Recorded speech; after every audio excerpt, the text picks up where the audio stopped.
Hello students, welcome back again. अब हम start करेंगे बेटा डिप्रेशन इन फ्रीजिंग पॉइंट की फ्रीजिंग पॉइंट डिप्रेशन हम किस तरीके से कैलकुलेट करेंगे and this is the third colligative property. चलो फिर शुरू करते हैं आज का लेक्चर हमारा, that is depression in freezing point. ये थर्ड कॉलिगेटिव प्रॉपर्टी है, डिप्रेशन इन फ्रीजिंग पॉइंट। क्या बोलते हैं उसको? Depression in freezing point and this is third colligative property बेटा। क्लियर है? अब देखो, डिप्रेशन इन फ्रीजिंग पॉइंट का केस वही है जो आपके पास एलिवेशन का केस था बेटा, बस वहां पे बॉइलिंग पॉइंट था और यहां पे क्या है हमारे पास? फ्रीजिंग पॉइंट है। तो सबसे पहले हम क्या डिफाइन करेंगे? फिर फ्रीजिंग पॉइंट क्या होता है? तो आपका हो गया, it is that temperature, it is that temperature at which vapour pressure of solid is equal to the vapor pressure of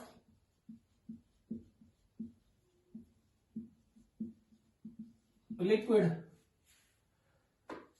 ये वो टेम्परेचर होता है बेटा जिसपे vapour pressure of solid is equal to vapour pressure of liquid.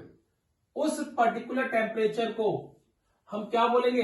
Freezing point of that liquid. वो उस liquid का freezing point हो जाएगा। That temperature is known as freezing point बेटा। क्लियर है? अब देखो, इसमें फ्रीजिंग पॉइंट की बात करें हम लोग तो हम क्या कहते हैं यहां पे? वही suppose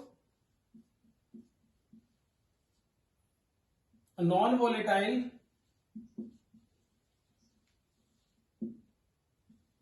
solute is mixed with pure solvent। अगर हम नॉन वोलेटाइल सॉल्यूट को मिक्स करते हैं किसके अंदर बेटा? प्योर सॉल्वेंट के अंदर। और यहां पे भी हमारा जो नॉन वोलेटाइल सॉल्यूट होगा वो क्या होगा? दैट विल बी बी और सॉल्वेंट विल बी ए। ये हमने मान लिए, ठीक है। तो अब देखो हम क्या करते हैं, ग्राफ प्लॉट करते हैं इसके लिए कि ग्राफ किस तरीके से बनेगा।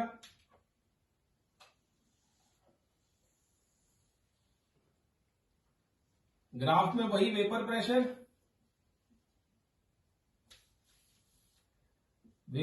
या pressure and this is temperature.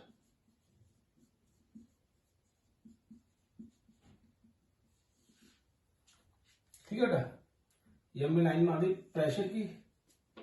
अब देखो, प्योर सॉल्वेंट है, ये आ गया।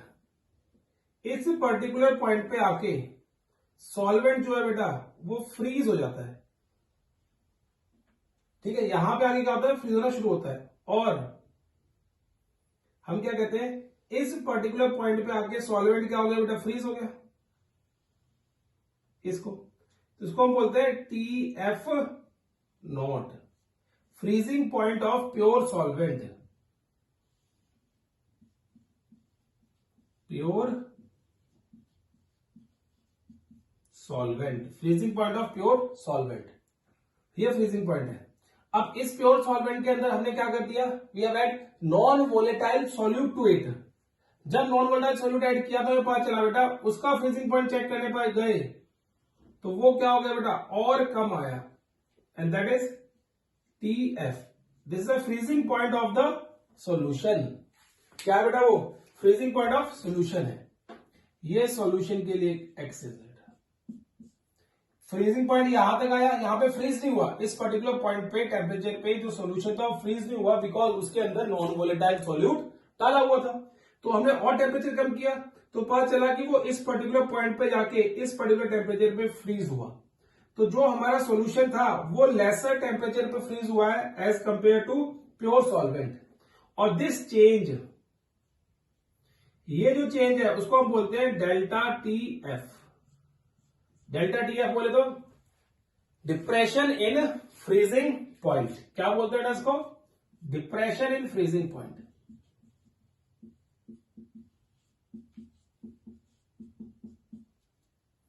अगर आपसे कोई पूछे कि डिप्रेशन इन फ्रीजिंग पॉइंट क्या है तो डेल्टा टी एफ है। अब इस डेल्टा टी एफ का देखो एक फॉर्मूला होता है बेटा, delta T F is equal to T F not minus T F. देखो इस चीज पे ध्यान दो, जो फॉर्मूला मैं लिख रहा हूं यहां पे देखो डेल्टा टी एफ क्या निकालेंगे? Change in freezing point. T F not boiling point, freezing point of pure solvent जो होगा बेटा वो ज्यादा होगा as compare to freezing point of solution. इसलिए हम क्या लिखते हैं? Delta T F not is greater than delta T F. इसलिए डेल्टा टी एफ नॉट में से हम टी एफ माइनस कर रहे हैं। अगर मैं आपको यहां पे याद करवाऊं बॉइलिंग पॉइंट का केस बेटा, बॉइलिंग पॉइंट वाला केस, बिकॉज स्टार लगा रहा हूं यहां पे और याद करवा रहा हूं सब आपको, तो वो था T B is equal to T B minus T B not. वहां पे सॉल्यूशन के बॉइलिंग पॉइंट में से प्योर सॉल्वेंट का बॉइलिंग पॉइंट माइनस कर रहे थे, then we were getting that elevation in boiling point. यहां पे क्या कर रहे हैं? प्योर सॉल्वेंट के में से सॉल्यूशन का माइनस कर रहे हैं and then we are getting depression in freezing point. तो ये आपको याद रखना है, इस तरीके से आता है कि नॉट में से माइनस कर रहे हैं टीएफ को, वहां पे टीबी में से माइनस कर रहे हैं टीबी नॉट को बेटा। क्लियर है केस? तो ये आ गया डिप्रेशन इन फ्रीजिंग पॉइंट। अभी डिप्रेशन इन फ्रीजिंग पॉइंट आ क्यों रहा है? क्योंकि हमने नॉन वोलेटाइल सॉल्यूट ऐड किया है प्योर सॉल्वेंट के अंदर और उसने सरफेस के ऊपर कुछ स्पेस ऑक्युपाई कर ली है और उस स्पेस ऑक्युपाई करने की वजह से वेपर प्रेशर नहीं बन रहा है। तो वही केस सेम यहां पे अप्लाई होगा बेटा। क्या होगा अप्लाई यहां पे? कि जो वेपर प्रेशर होगा delta P is directly proportional to mole fraction of solute. ये हमें देखा lowering in vapour pressure is directly proportional to the mole fraction of solute. अब देखो बेटा इसी में हम क्या बोलते हैं? Delta T is directly proportional, T F is directly proportional to change in pressure. ये आ गया बेटा। तो हम क्या लिख सकते हैं इसको? Delta T F is directly proportional to mole fraction of solute. लिख सकते हैं नहीं लिख सकते? बिल्कुल लिख सकते हैं बेटा। हमने क्या किया? इन दोनों इक्वेशन का यूज किया, फर्स्ट एंड सेकंड। यहां पे क्या कर लिया बेटा इनका? यूजिंग फर्स्ट एंड सेकंड, और हमने ये लिख दिया बेटा। पहले और दूसरे को यूज करके delta T F is directly proportional to chi B बेटा। ठीक है।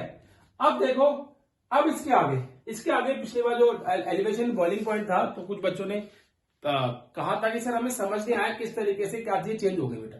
तो मैं आपको यहां पे फिर से बताऊंगा क्या चीजें किस तरीके से हो रही है। ठीक है, और समझने की कोशिश करना उसको। अब देखो बेटा, delta T chi B mole fraction of solute जो होता है that is equal to N B upon N A plus N B which is approximately equal to N B upon N A. अब हम एनबी अपॉन एनए क्यों ले रहे हैं? बिकॉज जो सॉल्यूशन है इज वेरी डाइल्यूट, वो डाइल्यूट है बेटा। डाइल्यूट सॉल्यूशन की बात करते हैं हम लोग। दैट इज वाई हम क्या कर रहे हैं? सॉल्वेंट में से, सॉल्यूशन में से सॉल्यूट को नेग्लेक्ट कर रहे हैं। सॉल्यूशन में से सॉल्यूट को नेग्लेक्ट कर रहे हैं क्योंकि सॉल्यूट के जो नंबर ऑफ, सॉल्वेंट के जो नंबर ऑफ मोल है, ठीक है, that are higher than the number of moles of solute. Solvent के जो नंबर ऑफ मोल्स हैं वो सॉल्यूट के नंबर ऑफ मोल से काफी ज्यादा हाई हैं। इसलिए हम क्या कर देते हैं बेटा? हम कह देते हैं कि हम as compare to the number of moles of solvent N B को बहुत इजीली नेग्लेक्ट कर सकते हैं।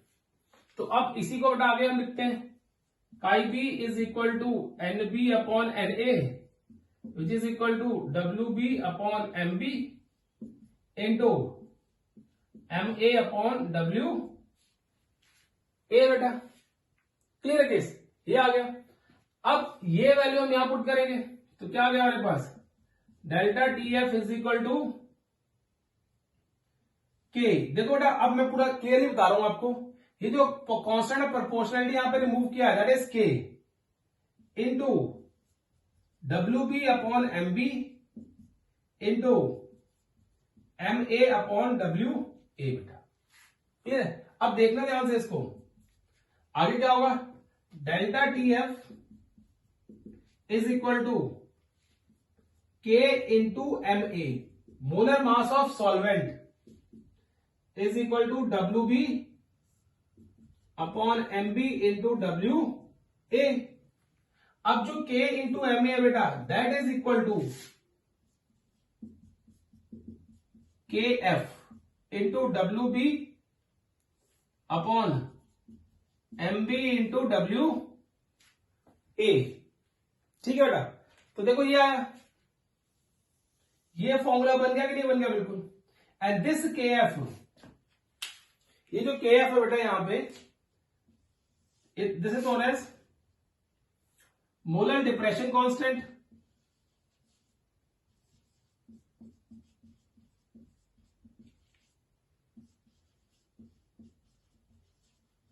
और क्रायोस्कोपिक कांस्टेंट भी बोल देते हैं, क्रायोस्कोपिक कांस्टेंट। ठीक है बेटा, and this term is known as molality. क्या बोलते हैं इसको, मोलैलिटी।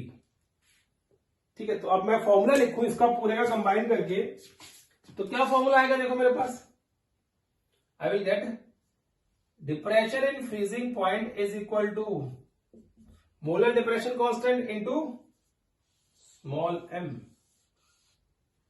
ठीक है, अब हम क्या करेंगे, फिर से मोलर डिप्रेशन कांस्टेंट या क्रायोस्कोपिक कांस्टेंट को डिफाइन करेंगे।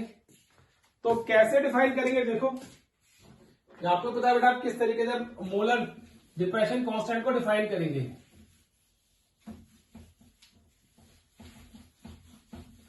आप बताओ कैसे करेंगे, आप सोचो खुद, और सोचने के बाद बेटा देखो कि आपने सही सोचा कि नहीं सोचा।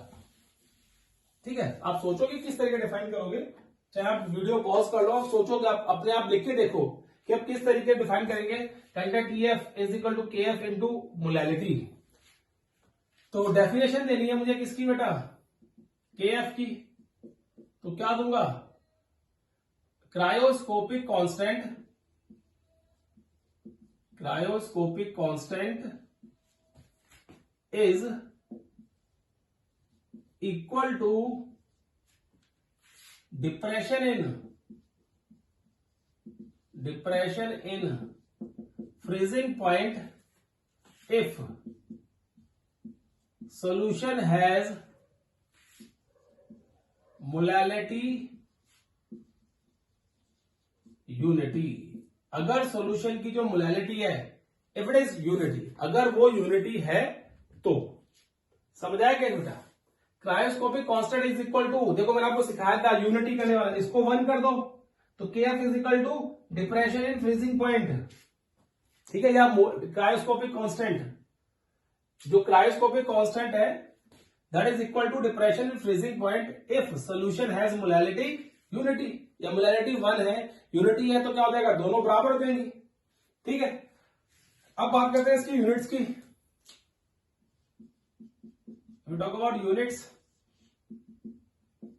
तो के एफ की यूनिट्स क्या आएगी बेटा, देखो के एफ की unit delta T F upon M K F. तो डेल्टा टी एफ क्या होता है, टेम्परेचर केल्विन में, मोलैलिटी क्या होती है, moles per KG, kelvin KG पर मोल, यहां पे इसकी यूनिट आ गई बेटा, केल्विन केजी पर मोल इसकी यूनिट आ गई। अब देखो हमने यूनिट भी कन्वर्ट कर ली, के एफ की वही यूनिट है जो आपके पास किसकी थी, के बी की थी बेटा। ठीक है, अब देखो इससे हम क्या क्या कैलकुलेट कर सकते हैं, delta T F is equal to K F into WB into 1000 upon MB into WA। ये फॉर्मूला कब लगाना है? When this is given, KF की जो वैल्यू है वो दे रखी हो, if KF is 1000 gram is in 1000 gram, तो आप ये लगाओगे। अगर KF is in 100 gram, then तब आप कौन सा फॉर्मूला अप्लाई करोगे? Delta TF is equal to KF into WB into 100 divided by MB into WA। ये आएगा बेटा। अगर 100 ग्राम में पर 100 ग्राम बोल दिया उसने, या बोल दिया कि यहाँ पे कैल्विन 1000 ग्राम पर मोल, या पे कैल्विन 100 ग्राम पर मोल, तो उस केस में आप ये वाला फॉर्मूला लगाओगे। और देखो ये फॉर्मूला लगाओ या ये फॉर्मूला लगाओ, आपको K की वैल्यू चेक करनी है ध्यान से क्या आ रही है, किस यूनिट में दे रखी है K की value. When you are able to apply particular formula, जो भी आपके फॉर्मूले अप्लाई होंगे तब अप्लाई होंगे बेटा दोनों के दोनों। क्लियर है? सेकंड, यहां से भी आप क्या क्या कैलकुलेट कर सकते हैं। देखो कैलकुलेशंस क्या हो सकती है यहां से, मतलब कौन कौन चीज कैलकुलेट कर सकते हो? Molar mass of solute, weight of solute, freezing point of pure solvent, freezing point of solution, depression in freezing point, WA and KF। कुछ भी कैलकुलेट कर सकते हो, जो भी कैलकुलेट करोगे उसके अलावा बाकी सारी चीजें आपको पता होनी चाहिए। Whatever you want to calculate, except that you should know each and everything बेटा रिगार्डिंग दिस दैट क्वेश्चन। ठीक है, अब देखो हमने लिख दिया कि क्या क्या हम कैलकुलेट कर सकते हैं। अब यहां पे भी KF की दो वैल्यू याद रख लो बेटा। तो KF जो है that depends on the nature of solvent. KF किसके ऊपर डिपेंड करेगा? Nature of solvent.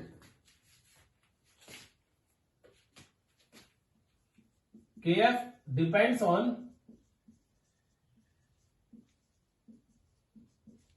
Nature of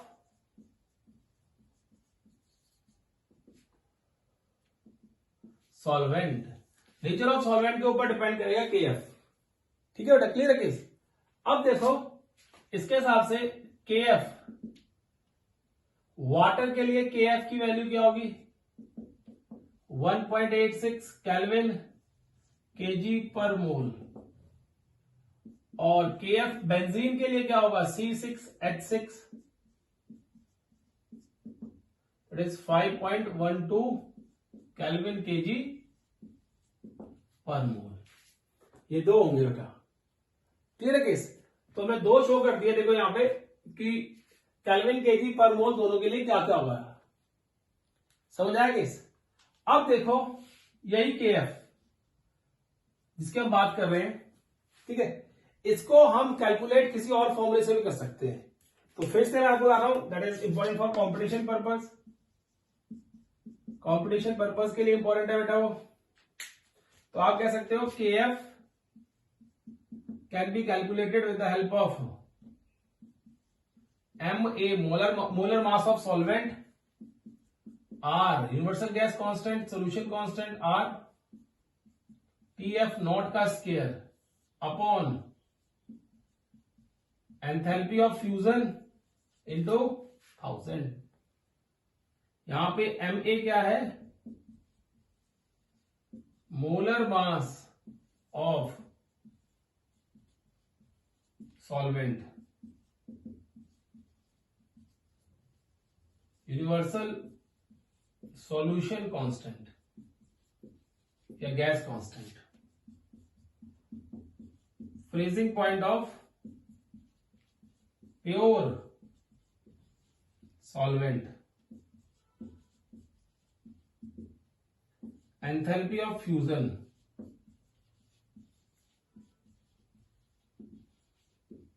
ये हर एक case enthalpy of fusion into 1000 RTF not का स्क्वायर सब कुछ दे रखा है देखो यहां पे, ठीक है केस। अब देखो यहां पे भी आप नोट लिख लो दो तीन चीजें। एक तो ये लिखो freezing point of pure water या प्योर सॉल्वेंट, अगर वो वाटर है 0 डिग्री सेल्सियस और 273 केल्विन, ये पता होना चाहिए आपको। वो देंगे नहीं कहीं पे, अगर कहीं पे लिख दिया एक्वा सॉल्यूशन है तो they will not give you the freezing point of water, क्योंकि आपको पता है बेटा बचपन से पढ़ते आ रहे हो कि freezing point of water is 0 degree Celsius और 273 केल्विन, ठीक है। अब देखो इसी फॉर्मूले को आप और मॉडिफाई कर सकते हो, कैसे? As we know that LF latent heat of fusion, as we know that LF latent heat of fusion is equal to enthalpy of fusion upon molar mass of pure solvent. So we can write this instead of these two terms in the above expression. इनकी जगह बेटा 1/L लिख सकते हैं, नहीं लिख सकते? बिल्कुल। तो क्या फॉर्मूला बन जाएगा देखो KF का, KF is equal to RTF not का square upon LF into 1000। This is the formula. इस फॉर्मूले की हेल्प से आप क्या कर सकते हो, कैलकुलेट कर सकते हो बेटा KF की वैल्यू, अगर आपको बाकी सारी वैल्यू दे रखी है। This LF is latent heat of fusion बेटा, ठीक है केस। तो ये हमारे पास सारे का सारा केस आ गया। डिप्रेशन इन फ्रीजिंग पॉइंट की बात हम इस तरीके से करते हैं, ये हमारे पास केस होता है। अब देखो बात करते हैं बेटा एप्लीकेशन की, कि इनकी एप्लीकेशन है क्या। भाई डिप्रेशन इन फ्रीजिंग पॉइंट हो गया, एलिवेशन इन बॉइलिंग पॉइंट हो गया। हम बॉइलिंग पॉइंट और फ्रीजिंग पॉइंट को कम करते जा रहे हैं, बढ़ाते जा रहे हैं, लेकिन उसका फायदा क्या है, फायदा क्या है रियल लाइफ के अंदर। तो दो बड़े अच्छे क्वेश्चंस भी आते हैं इसमें, ठीक है। क्या आते हैं, एप्लीकेशन की बात करते हैं। देखो पहले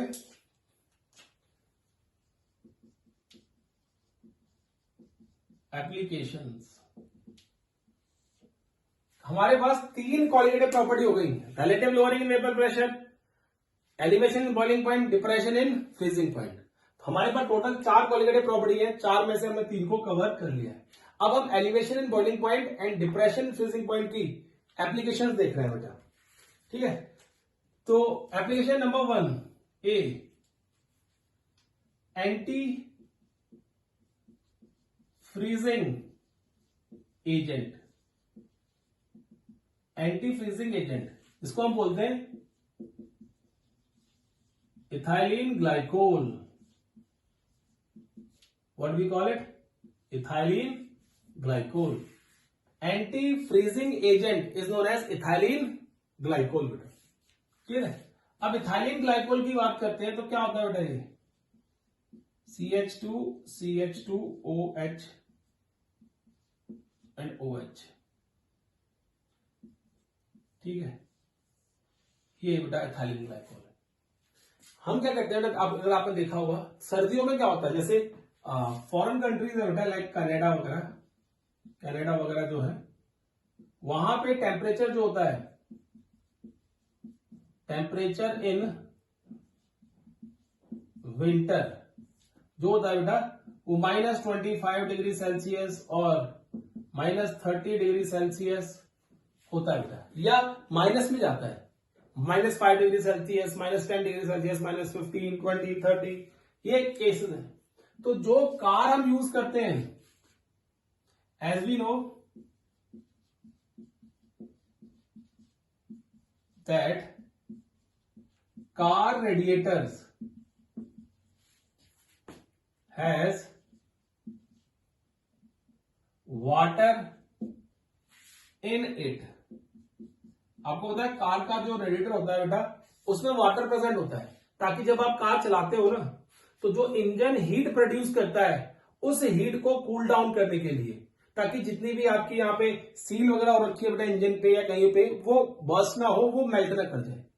तो उसको कूल डाउन करने के लिए कार रेडिएटर्स के अंदर हम क्या यूज करते हैं, जनरली वाटर यूज करते हैं। If you use pure water in that case, तो वो प्योर वाटर, तो क्या होगा, दैट वाटर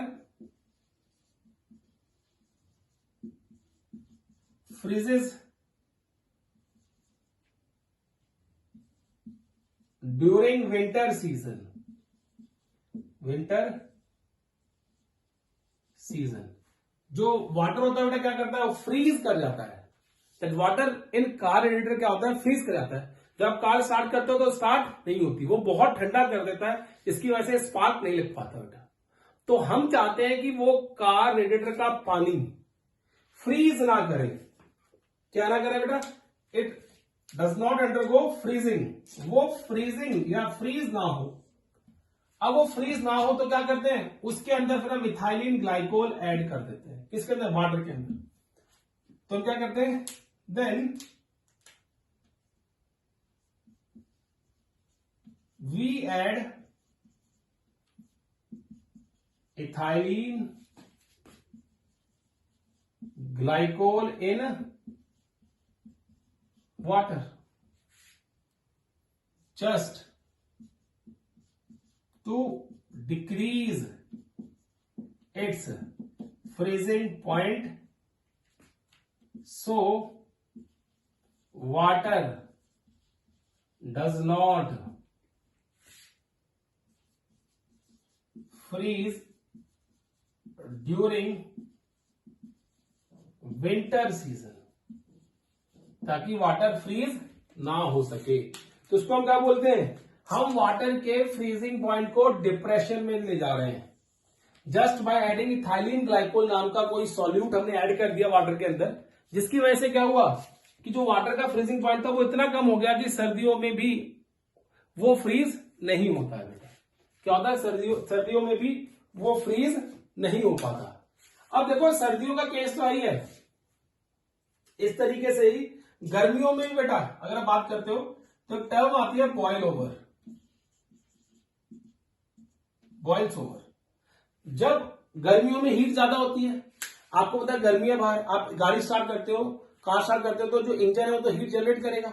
उस हीट जनरेशन की वजह से वो वाटर इवेपोरेट करना शुरू कर देता है। अगर कार रेडिएटर के अंदर वाटर खत्म हो गया बेटा, तब भी गाड़ी क्या हो गया, आपकी रुक जाएगी। ठीक है, तो फिर हम क्या करते हैं, हम चाहते हैं कि वाटर का जो बॉइलिंग पॉइंट है वो बढ़ जाए, elevation and boiling point of water हो जाए। तो हम क्या करते हैं, इसके अंदर कोई ऐसा सॉल्यूट डालते हैं जिसकी वजह से वाटर का बॉइलिंग पॉइंट एलिवेट कर जाए और वाटर जल्दी से उड़े ना। तो वो भी क्या है बेटा, एलिवेशन बॉइलिंग पॉइंट क्या है बेटा, just by adding ethylene glycol to water we can save this boil over incident. बेटा हम क्या कर सकते हैं, इस बॉयल ओवर इंसिडेंट से अपने आप को बचा सकते हैं, गाड़ी को बचा सकते हैं, ताकि सारा पानी खत्म ना हो, just by adding ethylene glycol to that car radiator water. ठीक है बेटा, तो ये एक एप्लीकेशन है किसकी, डिप्रेशन इन फ्रीजिंग पॉइंट की and elevation in boiling point की बेटा। अब देखो दूसरा केस दूसरी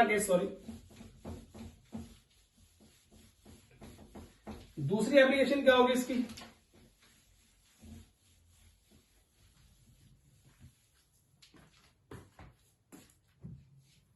to talk about the second application B।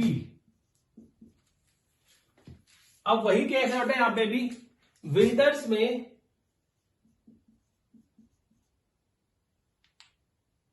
In winters snowfall होती है बेटा। स्नो क्या करती है, फॉल करती है। ठीक है, and due to snowfall roads are jammed, वो ब्लॉक हो जाते हैं, जाम हो जाते हैं। बर्फ क्या होती है, उनके ऊपर जम जाती है। तो हम इजीली क्या कर सकते हैं, वहां से अपनी कार को, बाइक को, स्कूटर को या पैदल वाले नहीं मूव कर सकते बेटा। तो हम चाहते हैं कि ये जो रोड है, जो स्नोफॉल हो रखा है रोड के ऊपर, वो क्लियर हो जाए।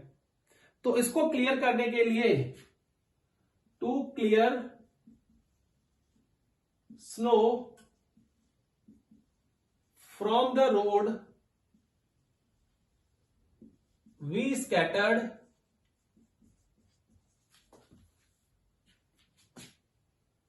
NaCl or CaCl2 on the snow, which decreased freezing point of water to -27 degrees Celsius or -50 degrees Celsius respectively। ठीक है, हम क्या करते हैं बेटा, NaCl का स्कैटर्ड कर देते हैं। जैसे NaCl स्कैटर्ड करते हैं तो जो आइस प्रेजेंट होती है, जो स्नो प्रेजेंट होती है रोड्स के ऊपर, वो सारी की सारी मेल्ट करके बह जाती है। तो NaCl जो है वो सिर्फ और सिर्फ -21 डिग्री सेल्सियस तक वाटर को फ्रीज नहीं होने देता। और जो CaCl2 है बेटा, अगर ये ऐड कर रहे हो तो वो वाटर को -50 डिग्री सेल्सियस तक फ्रीज नहीं होने देगा। तो डिप्रेशन इन फ्रीजिंग पॉइंट हमने क्या कर दिया, डिप्रेशन इन फ्रीजिंग पॉइंट कर दिया जस्ट बाय एडिंग NaCl और CaCl2 ऑन द स्नो। तो उसकी वजह से क्या हो गया, आइस सारी मेल्ट कर गई और मेल्ट करके जो हमारी रोड्स थी वो सारी की सारी क्लियर हो गई बेटा। डन बेटा, क्लियर है केस। तो इस तरीके से ये दो एप्लीकेशन है और इनके ऊपर कंसेप्चुअल क्वेश्चन भी कई बार पूछे जाते हैं, देखे गए एग्जाम्स के अंदर। ये दोनों में से एक आया था बेटा, तो आपको ध्यान रखना है बेटा। चलो फिर आज के लिए इतना ही काफी है। हम खत्म करते हैं बेटा यहाँ पे अपनी थर्ड क्वालिटेटिव प्रॉपर्टी के साथ, डिप्रेशन फ्रीजिंग पॉइंट के साथ। अपने नेक्स्ट लेक्चर में हम डिस्कस करेंगे the fourth qualitative property, that is osmotic pressure. Till then take care and bye bye बेटा।